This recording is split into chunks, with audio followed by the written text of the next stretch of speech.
Club e commerce. आज के इस वीडियो में हम नया चैप्टर शुरू कर रहे हैं, वो है चैप्टर 5 ऑर्गेनाइजिंग। इसका यही वाला सेम PDF का लिंक मैंने डिस्क्रिप्शन में डाल दिया, तो आप वहाँ से जाके डाउनलोड कर लेना। Let's get started.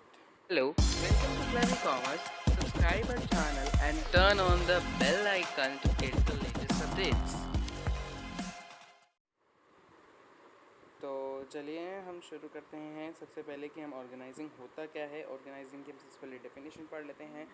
और ऑर्गेनाइजेशन की डेफिनेशन ये है कि defined as identifying and grouping different activities in the organisation and bringing together the physical, financial and human resources to establish most productive relations for the achievement of specific goals of organisation.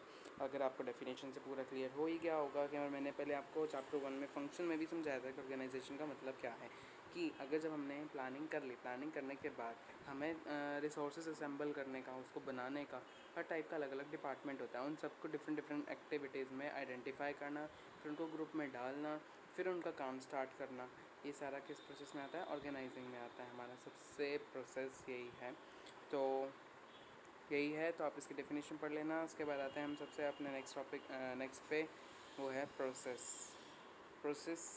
सबसे पहला इसका process का first step है कि identify and division of work as per the plan. जब हमने plan बना लिया, उसके बाद आइडेंटिफाई करना कि कौन कौन से डिवीज़न, कौन कौन से डिपार्टमेंट्स इसमें बन सकते हैं कि जिससे हमारी ऑर्गेनाइजेशन अच्छी तरह गोल अचीव कर पाएगी।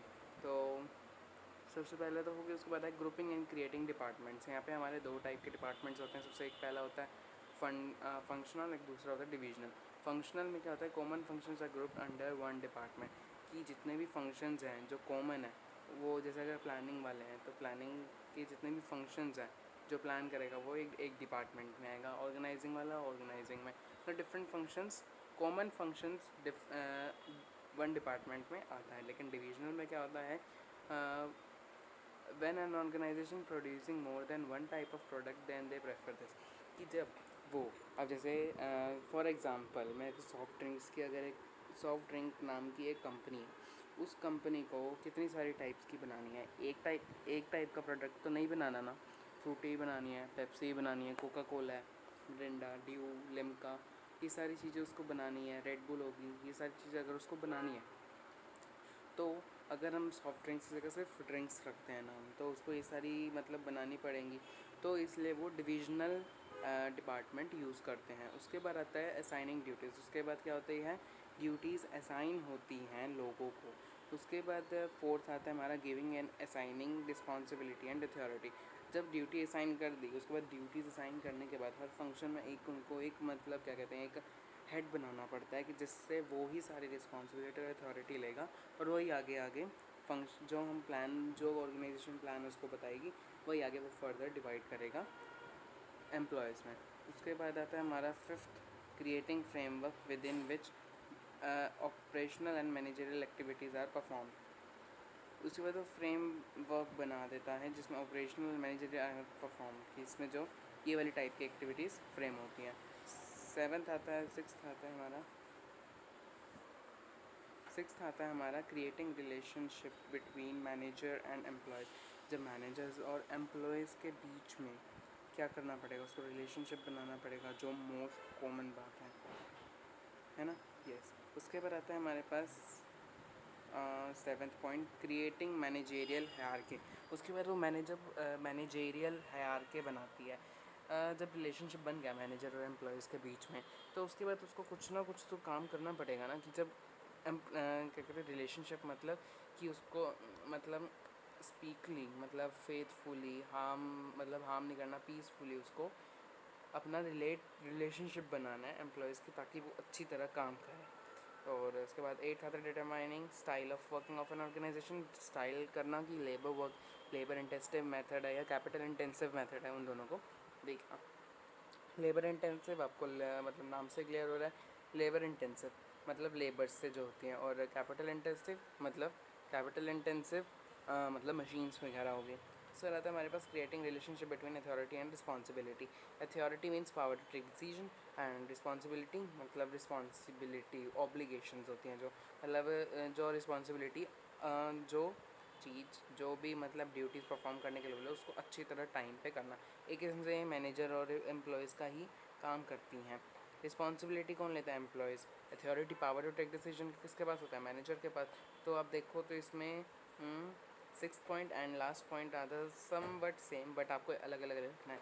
इसमें भी सेम प्रोसेस होता है जैसे केस स्टडीज़ में हमारा होता है कि केस स्टडीज़ कैसे आती हैं। अगर आपको इसमें फर्स्ट 3 मतलब आपको प्रोसेस के स्टेप्स अगर आपको केस स्टडी में गिवन होंगे तो आगे के नेक्स्ट फर्दर स्टेप्स आपको बोले जाएंगे कि आप उसमें लिखो।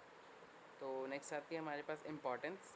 इम्पॉर्टेंस इसमें क्या है? सबसे पहली इम्पॉर्टेंस इसकी है helps in the benefits in specialisation according to the qualification. अब जैसे जितने भी क्वालिफिकेशन आई, जैसे फॉर एग्जांपल अगर 10 वर्कर्स हैं, 10 वर्कर्स को उनकी क्वालिफिकेशंस के थ्रू मतलब क्या कहते हैं, स्पेशलाइजेशन का क्या मतलब होता है कि हाई स्पेशलिस्ट चाहिए होते हैं उन चीज़ को बनाने के लिए। जितनी भी बड़ी बड़ी कंपनीज है ना, उन सबको हाई स्पेशलाइजेशन की ज़रूरत होती है जो क्वालिफ़िकेशन में उनकी होती है। जैसे अगर फॉर एग्जांपल अगर एक प्रिंसिपल जिसने बनना है तो वो ग्रेजुएटेड बंदे को बनाएंगे नहीं। ये तो नहीं अगर किसी ने अगर कोई बस खाली पीएचडी कर ली, जिसने पीएचडी कर रखी, ग्रेजुएशन तो ये हो गया ना कि मतलब अंडर ग्रेजुएट पोस्ट ग्रेजुएट हो गया। तो अगर जिसने पीएचडी कर रखी है उसको बनाएंगे जैसे डॉक्टर वगैरह या जितने भी एमबीबीएस होते हैं, तो वो स्पेशलाइज्ड होते हैं ना, क्योंकि उनके पास हाई स्पेशलाइजेशन होता है। तो सेकंड आता है हमारे पास utilizing fuller utilization of resource, कि जितने भी रिसोर्सेज हैं उन सबको स्पेशल मतलब यूटिलाइज़ करना, एक भी चीज़ नहीं छोड़नी। थर्ड आता है एडॉप्शन टू चेंज, कि एडॉप्शन चेंज जब अगर एनवायरनमेंट में चेंज हुआ है तो हमें भी वो चेंज हो सकता है ऑटोमेटिकली। उसके बाद है इफ़ेक्टिव एडमिनिस्ट्रेशन, कि एडमिनिस्ट्रेशन का मतलब कि minimum utilization of resources, cost कम लगेगी, तो इफ़ेक्टिव है ये बहुत ज़्यादा। उसके बाद आता है लास्ट सेकंड आता है एक्सपेंशन एंड ग्रोथ, जिससे हमारी इस प्रोसेस से हमारी एक्सपेंशन एंड ग्रोथ होती है। और लास्ट है हमारा डेवलपमेंट ऑफ पर्सन, कि डेवलप करता है हमारा एरिया, मतलब ऑर्गेनाइजेशन को डेवलप करने में ऑफकोर्स काम आएगा ये। यही थे हमारे इम्पॉर्टेंस ऑफ ऑर्गेनाइजेशन। गाइस मैं आपको एक बात बता दूं कि एज अ क्या कहते हैं गोल ओरिएंटेड, जैसे हमारा मैनेजमेंट का फंक्शन होता था ना, मैनेजमेंट का इंपॉर्टेंस होती थी ना, helps in goal achievement and continuous process, ये दोनों तो आप ये लगा लो, और परवेसिव, ये तीन इम्पॉर्टेंस ऐसी हैं जो आपकी हर टाइप फंक्शन में इम्पॉर्टेंस आप लिख सकते हो और उसके आपके मार्क्स नहीं कटेंगे। लेकिन आप कोशिश करना कि इसमें से ही लिखना। अगर बाय द वे मतलब अगर जर्नल अगर आपको कोई भी याद नहीं आ रहा पॉइंट, तो आप उसकी जगह आप continuous process, pervasive and goal oriented का आप इसमें इम्पोर्टेंस डाल सकते हो। तो आज के लिए इतना काफ़ी है, तो मिलते हैं नेक्स्ट वीडियो में। Please subscribe my channel. अगर किसी को भी क्वेरी है तो वो मुझे इंस्टाग्राम पे प्लीज़ डीएम करो विदाउट एनी हेजिटेशन। मैं आपके क्वेश्चंस के आंसर्स वहीं पे ही दे दूँगा, या आप कमेंट सेक्शन में मुझे लिख देना, मैं देख लूँगा। तो लेट